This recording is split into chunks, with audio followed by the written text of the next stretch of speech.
mau membahas tentang sampah.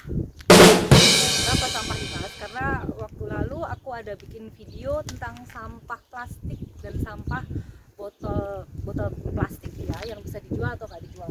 Ya, ini ada sampah plastik yang aku bilang sebelumnya, yang aku tulis nanti di description. Ada video sebelumnya.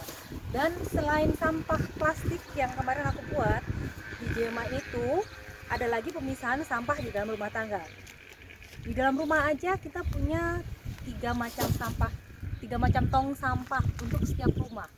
Bayangkan, pertama kita punya tong sampah yang warna biru, itu untuk sampah jenis-jenis kertas, kardus, semuanya yang berbahan kertas itu kita kumpulkan di dalam rumah. Setiap kali tong sampah penuh di dalam rumah, kita bawa keluar dan masukkan ke tong yang biru. Kemudian ada lagi sampah yang warna hitam, tong sampah warna hitam. Tong sampah warna hitam ini untuk sampah rumah tangga. Sampah rumah tangga itu semua barang-barang yang kebutuhan rumah tangga ya, kayak misalnya kita habis masak gitu, semua yang kotor bekas makan atau apa gitu bisa kita buang di sampah yang hitam. Itu namanya sampah rumah tangga. Tapi kita semua di dalam rumah punya tempat sampah sendiri dan sudah dipisahkan.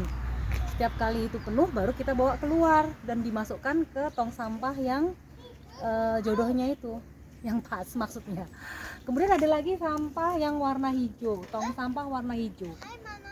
Tong sampah warna hijau itu untuk bahan-bahan makanan yang fresh, itu kompos jenisnya. Kalau di sini sejenis kompos. Yang masuk ke dalam kompos itu biasanya adalah sayuran yang habis potong sayur gitu, itu masuk ke dalam sini. Atau kita habis motong rumput atau tanam-tanaman itu yang mati atau apa, kita masukkan ke dalam kompos. Tapi kebanyakan orang Jerman nggak semuanya punya kompos ini, karena ada juga yang punya semacam tong untuk kompos. Dia ngumpulkan, memang dia bikin satu kayak tong besar gitu. Dia memang untuk yang semua kompos dia kumpulkan sendiri, dan nanti ada untuk beberapa waktu gitu dia bisa jadi humus kan, jadi tanah kompos gitu. Kita juga punya tong kompos, cuman karena kita punya halaman yang gede banget, dan kalau misalnya musim panas kita harus hampir setiap minggu itu harus bahasa Indonesianya, itu motongin rumput pakai mesin pemotong rumput gitu, dan itu kan nggak bisa dibuang kemana-mana. Jadi ya kita harus, di tong kompos kita udah penuh, jadi kita butuh untuk satu ekstra kompos yang warna hijau. Kalau kalian pengen tahu bagaimana pengolahan dari sampah-sampah ini, kenapa dikelola sedemikian rupa oleh pemerintah Jerman, karena untuk sampah-sampah kertas, kalian kan tahu kertas itu harganya tinggi sekali kan, makanya dia dikelola. Setelah kita dikumpulkan seperti ini, dia akan diolah kembali kan, didaur ulang kembali untuk jadi barang-barang yang lain, jadi kertas lagi gitu. Terus kalau untuk sampah rumah tangga itu nanti akan dibakar di tempat pembangkit tenaga listrik. Jadi dia sebagai bahan bakar untuk pembangkit tenaga listrik, tapi sejenis turbin.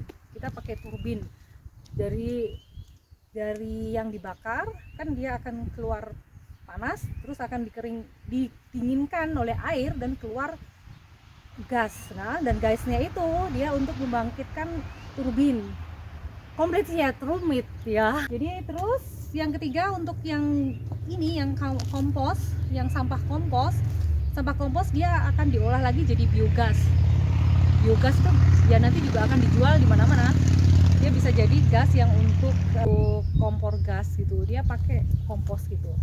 Nah, untuk pengambilan sampah itu juga ada jadwalnya. Jadi setiap 14 hari secara bergiliran dia akan diambil satu-satu. Selain sampah plastik, sampah kertas, sampah rumah tangga, dan kompos, itu setiap 14 hari selama 1 tahun kita sudah dapat jadwal dari pemerintah setempat kapan itu akan diambil. Nah, caranya pada hari itu kita sebagai warga harus membawa Ono ini ke depan, jadi di pinggir jalan utama nanti akan datang truk pengangkut sampahnya. Nah teman-teman, seperti penjelasanku sedikit tadi bahwa pengolahan sampah di negara maju itu benar-benar ditangani oleh pemerintah, dan yang paling penting sebenarnya bukan cuman kewajiban dari pemerintah. Jadi kalau pemerintah pun punya suatu program atau dia punya suatu misi untuk mengolah sampah, itu juga harus tetap dibantu oleh setiap warganya.